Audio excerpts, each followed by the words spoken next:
ಏನು ಅನುಮಾನ ಇದೆ ಇವಾಗ. ಸೊ ಸಡನ್ನಾಗಿ ಡಿಸ್ಚಾರ್ಜ್ ಆಗ್ಬಿಟ್ರು. ಈಗ ಸರ್ಜರಿ ಮಾಡಿಸ್ಕೋಬೇಕಾಗಿದ್ದಂಥವ್ರು ಸಡನ್ನಾಗಿ ನಾರ್ಮಲ್ ಬೇಲ್ ಸಿಕ್ಕ ತಕ್ಷಣನೇ ಡಿಸ್ಚಾರ್ಜ್ ಆದರು. ಕೆಲವೊಂದು ಇದಕ್ಕೆ ನಿಮಗೆ ಇದೇ ರೀತಿ ಮಾಡಬೇಕಂತ ಎಕ್ಸ್ಪರ್ಟ್ಸ್ ಹೇಳಿರ್ತಾರೆ. ಸೊ ಆ ರೀತಿ ಅವ್ರು ಮಾಡ್ಕೊಂಡು ಹೋಗಿದ್ದಾರೆ. ಫಿಸಿಯೋಥೆರಪಿಯಲ್ಲಿ ಹೋಗೋದಾದ್ರೆ ಫಿಸಿಯೋಥೆರಪಿ ಮಾಡಿ ಅಂತ ಹೇಳಿದ್ದಾರೆ. ನೀವು ಫಿಸಿಯೋಥೆರಪಿಯಲ್ಲಿ ಹೋಗೋದನ್ನ ತಿರ್ಗಾ ನೀವು ಸರ್ಜರಿ ಮಾಡಿ ಇದು ಮಾಡ್ಕೋಬೇಕು ಅಂತ ಹೇಳಿದ್ರೆ ಅವ್ರ ಬಾಡಿ ನಾವೇ ಹಾಳು ಮಾಡ್ಕೊಳ್ಳೋದಕ್ಕಾಗೋದಿಲ್ವಲ್ಲ. ಹೌದು ಸರ್, ಇದೇ ಪ್ರಶ್ನೆ ನನಗೆ ಹುಟ್ಟಿದ್ದು. ನಾನು ಕೆಲವೊಂದು ಕಡೆ ಮಾತಾಡಿದ್ದೆ. ಈಗ ಇವ್ರಿಗೆ ಸರ್ಜರಿ ಆಗೋದು ಇಂಪಾರ್ಟೆಂಟ್ ಅಥವಾ ದರ್ಶನ್ ಅವ್ರಿಗೆ ವಾಸಿ ಆಗೋದು ಇಂಪಾರ್ಟೆಂಟಾ? ಕೆಲವರಿಗೆ ನನ್ನ ಪ್ರಶ್ನೆ ಅಂಥವ್ರಿಗೆ ಯಾರು ಸ್ವಲ್ಪ ಇದು ಸರ್ಜರಿ ಮಾಡಿಲ್ಲ ಅಂತ ಬಡ್ಕೋತಾವ್ರಲ್ಲ, ಅವ್ರಿಗೆ ಕೇಳೋದಿಷ್ಟೇ.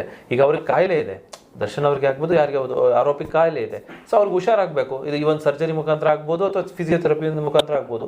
ಸೊ ಈಗ ಯಾರೋ ಕೇಳ್ತಾರಲ್ಲಪ್ಪ ಅಂದರೆ, ಈಗ ಯೂಶಲಿ ನನಗೆ ಗೊತ್ತಿರೋ ಮಟ್ಟಿಗೆ ಸರ್, ಸರ್ಜರಿ ಮಾಡಿಸ್ಕೊಂಡ್ರೆ ಎಷ್ಟೋ ಸಲ ಈಗ ನೀ ಸರ್ಜರಿ ಆಗ್ಬೋದು, ಸ್ಪೈನಲ್ ಕಾರ್ಡ್ ಸರ್ಜರಿ, ನಿಮಗೆ ಗೊತ್ತಿರುತ್ತೆ ಅದು ತುಂಬ ಬೆಡ್ ರೆಸ್ಟ್ ಬೇಕಾಗ್ಬೋದು, ಅಥವಾ ಇನ್ನು ಕೆಲಸದಲ್ಲಿ ಪರ್ಮನೆಂಟಾಗಿ ಅವ್ರು ಜಾಸ್ತಿ ಆಕ್ಟಿವಿಟೀಸ್ ಮಾಡದೇ ಇರೋ ಸ್ಥಿತಿಗೂ ಹೋಗ್ಬಿಡ್ತಾರೆ.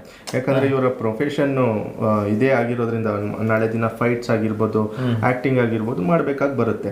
ಸೊ ಇದನ್ನು ಕೂಲಂಕುಷವಾಗಿ ಅವರು ನೋಡಿ ಯಾವುದು ಮಾಡಿಸ್ಕೊಬೇಕು ಯಾವುದು ಮಾಡಿಸ್ಕೊಬಾರ್ದು ಅನ್ನೋದು ದರ್ಶನ್ ಅವರ ಒಂದು ವಿವೇಚನೆಗೆ ಬಿಟ್ಟಿರೋದು. ಓಕೆ, ಈ ಪ್ರಶ್ನೆಗೆ ನಾನು ಏನು ಕ್ವೆಶನ್ ಅಂದರೆ, ಇದು ಈಗ ಸಪೋಸ್ ಈಗ ಲಾಯರು ಅವಾಗ ಎಮರ್ಜೆನ್ಸಿ ಇದು ಏನಂತಾರೆ ಇಂಟ್ರಿಮ್ ಬೇಲ್, ಈ ಇಂಟ್ರಿಮ್ ಬೇಲ್ ತೊಗೊಂಡಾಗ ಸೊ ಅವ್ರಿಗೆ ಈ ಥರ ತುರ್ತು ಇತ್ತು, ನನಗೆ ಆಪರೇಷನ್ ಮಾಡಿಸ್ಕೋಬೇಕಾಗುತ್ತೋ ಅಥವಾ ನಾನು ಫಿಸಿಯೋಥೆರಪಿ ಮುಖಾಂತರ ವಾಸಿ ಆಗುತ್ತೋ ಗೊತ್ತಿಲ್ಲ, ನಾನು ಎಮರ್ಜೆನ್ಸಿ ಅಡ್ಮಿಟ್ ಆಗಬೇಕು, ನಾನು ಟ್ರೀಟ್ಮೆಂಟ್ ಬೇಕೇ ಬೇಕು ಅಂತ ಬೇಲ್ ತೊಗೊಂಡಿದ್ರು. ಸೊ ಅದು ಬೇಲ್ ಪ್ರಕಾರ ಅವರು ಅಡ್ಮಿಟ್ ಆದರು. ಸೊ ಈಗ ನಾರ್ಮಲ್ ಬೇಲ್ ಬಂತು, ಫಿಸಿಯೋಥೆರಪಿನೇ ತಗೋತೀನಿ ಅಂತ ಮನೆಗೆ ಬಂದರು. ಸೊ ಇದು ಅವ್ರಿಗೇನಾದರೂ ಲೂಪ್ ಹೋಲ್ಸ್ ಆಗುತ್ತೆ ಅಂದರೆ ಕಾನೂನಿಗೆ ಮೋಸ ಮಾಡದೆ ಅನ್ನೋ ಥರ ಆಗುತ್ತಾ? ಇಲ್ಲ, ಇದಕ್ಕೆ ನೋಡಿ, ಫಸ್ಟ್ ಅವರು ಮೆಡಿಕಲ್ ಬೇಲ್ ಮೇಲೆ ಆಚೆ ಬಂದಿದ್ದಾರೆ. ಅವ್ರು ರೆಗ್ಯುಲರ್ ಬೇಲ್ ಅಪ್ಲಿಕೇಶನ್ ಫಸ್ಟ್ ಹಾಕ್ಕೊಂಡಿದ್ದಾರೆ. ಈಗ ಸೆಷನ್ ಕೋರ್ಟಲ್ಲಿ ಹಾಕಿದ್ರು ರಿಜೆಕ್ಟ್ ಆಯಿತು. ಆ ರಿಜೆಕ್ಟ್ ಆಗಿರೋ ಕಾಪಿನ ತಿರ್ಗಾ ಹೈಕೋರ್ಟಿಗೆ ಅವರು ಹಾಕ್ಕೊಂಡು 439 ಕ್ರಿಮಿನಲ್ ಪೆಟಿಷನ್ನು ಹಾಕ್ಕೊಂಡಿರ್ತಾರೆ. ಅದರ ಜೊತೆಯಲ್ಲಿ ಒಂದು ಮೆಡಿಕಲ್ ಎಮರ್ಜೆನ್ಸಿ ಇದೆ ನನಗೆ ಅಂತೇಳಿ ಅಡಿಷ್ನಲ್ ಒಂದು ಅರ್ಜಿನ ಹಾಕ್ಕೊಂಡಿರ್ತಾರೆ. ಸೊ ಆದ್ದರಿಂದ ಅವ್ರಿಗೆ ಮೆಡಿಕಲ್ ಬೇಲ್, ಈ ರೆಗ್ಯುಲರ್ ಬೇಲ್ ಸಿಗೋಕ್ಕಿಂತ ಮುಂಚೆ ಮೆಡಿಕಲ್ ಎಮರ್ಜೆನ್ಸಿ ಇರೋದ್ರಿಂದ ಅವರು ಕೂಲಂಕುಷವಾಗಿ ಡಾಕ್ಯುಮೆಂಟ್ಸ್ ವಿಮ್ಸ್ ಆಸ್ಪತ್ರೆಯಿಂದ ಎಲ್ಲ ನೋಡಿದ್ದಾರೆ. ಜಡ್ಜ್ ಸಾಹೇಬರು ನೋಡಿ ಅವ್ರಿಗೆ ತಕ್ಷಣ ಬೇಲ್ ಮೇಲೆ ಬಿಟ್ಟಿದ್ದಾರೆ. ಬಿಟ್ಟಾದ್ಮೇಲೆ ಅವ್ರು ಹೋಗಿ ತೊಗೊಂಡಿದ್ದಾರೆ, ಟ್ರೀಟ್ಮೆಂಟ್ ತೊಗೊಂಡಿದ್ದಾರೆ ದರ್ಶನ್ ಅವರು. ಟ್ರೀಟ್ಮೆಂಟ್ ತೊಗೊಂಡಾದ್ಮೇಲೆ ಈಗ ಜೈಲಲ್ಲಿ ಹೆಂಗಿರುತ್ತಂದರೆ ಅಲ್ಲಿ ದೇರ್ ಇಸ್ ನೋ ಪ್ರಾವಿಷನ್. ಈಗ ನಮ್ಮ ಪ್ರಿಸನ್ ಮ್ಯಾನ್ಯುವಲಲ್ಲಿ ಏನಿದೆ ಪ್ರಾವಿಷನ್ಸು, ಅಲ್ಲಿ ನಾವು ಗ್ರೌಂಡ್ ರಿಯಾಲಿಟಿಯಲ್ಲಿ ನೋಡೋದಾದರೆ ಅಲ್ಲಿ ನಮಗೇನು ಸಿಗಲ್ಲ.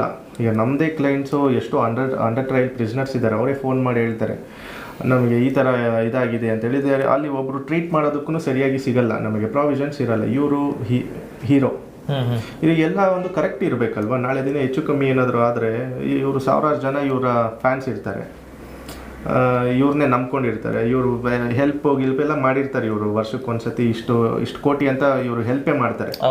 ಸೊ ಇವ್ರ ಬಾಡಿ ವೆರಿ ಇಂಪಾರ್ಟೆಂಟ್ ಆಗಿರೋದ್ರಿಂದ ಈಗ ಆ ಸಮಯಕ್ಕೆ ಟ್ರೀಟ್ಮೆಂಟ್ ಬೇಕಾಗಿರುತ್ತೆ. ಆವಾಗ ಈ ಆಚೆ ಬಂದು ಇಂಟ್ರಿಮ್ ಬೇಲ್ ಮೇಲೆ ಆಚೆ ಬಂದು ಆಮೇಲೆ ಟ್ರೀಟ್ಮೆಂಟ್ ಸಿಕ್ಕಾದ್ಮೇಲೆ ಆಮೇಲೆ ಡಾಕ್ಟರ್ ಸಜೆಷನ್ಸ್ ಏನಿರುತ್ತೆ, ನಿಮ್ಮದು ಫಿಸಿಯೋಥೆರಪಿಯಲ್ಲೇ ನಿಮ್ಮದು ಸರಿ ಹೋಗುತ್ತೆ ಅಂತ ಹೇಳಿದಾಗ ಅವರು ತಿರ್ಗಾ ಇಲ್ಲ ಸರ್ ನಾನು ಆಪ್ರೇಷನ್ನೇ ಮಾಡಿಸ್ಕೊಬೇಕಂತ ಮಾಡಿಸ್ಕೊಳಕ್ಕಾಗುತ್ತಾ? ಸೊ ಇವ್ರಿಗೋಸ್ಕರ ಮಾಡಿಸ್ಕೊಳಕ್ಕಾಗುತ್ತಾ? ಆಮೇಲೆ ಇವಾಗ ಆಪ್ರೇಷನ್ ಮಾಡಿಸ್ಕೊಳ್ಳಿ ಬಿಡಲಿ, ಅದು ಯಾವುದೇ ರೀತಿಯಾಗಿ ತೊಂದರೆ ಆಗಲ್ಲ. ಯಾಕಂದರೆ ರೆಗ್ಯುಲರ್ ಬೇಲ್ ಕೊಟ್ಟಿರೋದ್ರಿಂದ. ರೆಗ್ಯುಲರ್ ಬೇಲ್ ಅಂದರೆ ಏನು? ಮೆಡಿಕಲ್ ಬೇಲ್ ಮೇಲೆ ಇಲ್ಲ ಅವರು, ಅಲ್ಲಿಗೆ ಅದು ವೈಡ್ ಆಯಿತು, ಮೆಡಿಕಲ್ ಬೇಲ್ ಕ್ಲೋಸ್ ಆಯಿತು. ಈಗ ರೆಗ್ಯುಲರ್ ಬೇಲ್ ಅಂತ ಹೇಳಿದ್ರೆ ಪರ್ಮನೆಂಟ್ ಬೇಲ್ ಇದು.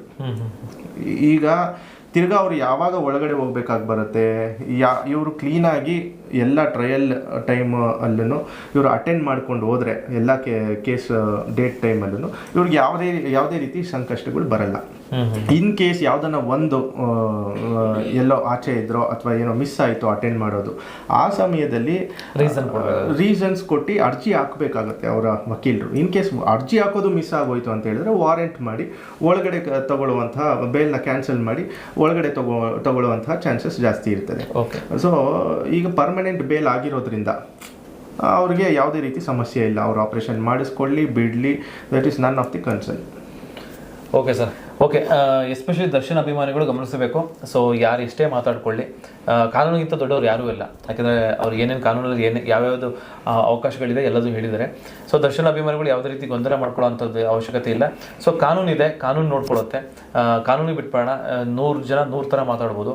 ಸೊ ಅದಕ್ಕೆ ಒಂದು ಕ್ಲಾರಿಟಿ ಕೊಡಬೇಕಿತ್ತು, ಅದಕ್ಕೋಸ್ಕರ ನಾನು ಲಾಯರ್ ಹತ್ರ ಮಾತಾಡಿಸ್ದೆ. ಓಕೆ, ಥ್ಯಾಂಕ್ ಯು ಸರ್, ತುಂಬ ಇನ್ಫಾರ್ಮೇಷನ್ ಕೊಟ್ಟಿದ್ದಕ್ಕೆ.